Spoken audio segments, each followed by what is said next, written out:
The thrifty gene hypothesis is, let's say you're walking around and you are, I don't know, you haven't eaten for 3 weeks. You're a caveman 300,000 years ago.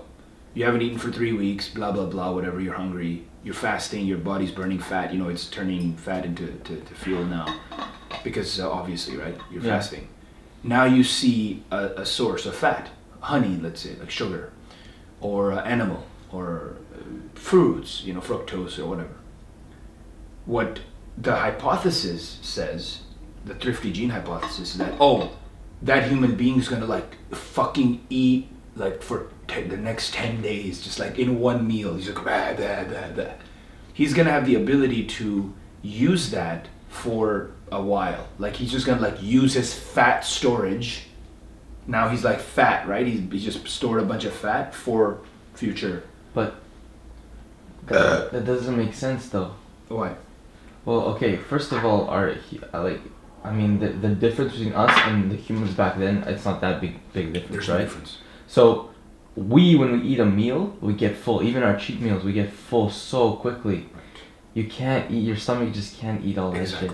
Exactly. And two, you can't store that much fat that fast. It takes time to get fat. Right. It just like it takes time to burn fat. So it makes no sense. Right.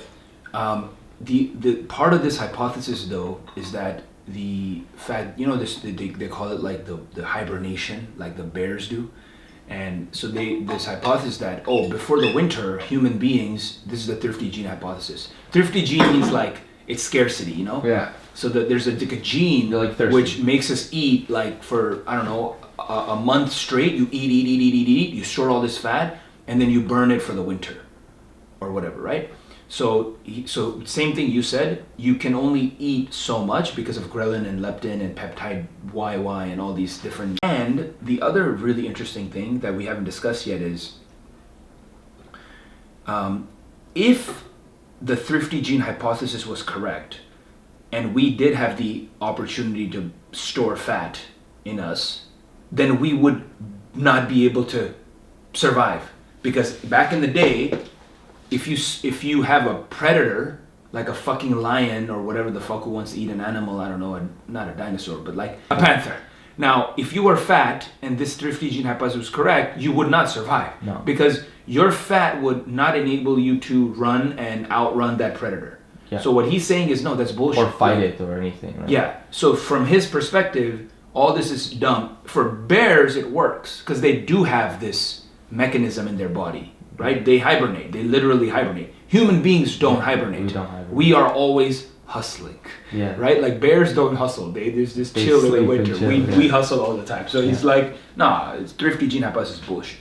Yeah. So people believe it. He's like, the media's believed it for 50 years. It's all over the internet. You're gonna store honey, and like, no, man, you can't eat that much. You eat and then you move on. You starve, you starve again. So but then the question is, what replaces that hypothesis? The thing that replaces it, leanness is good. Leanness is good. Leanness is always good because the person who's the most lean has the best. He can hunt, he can run away, he can kill, he can survive.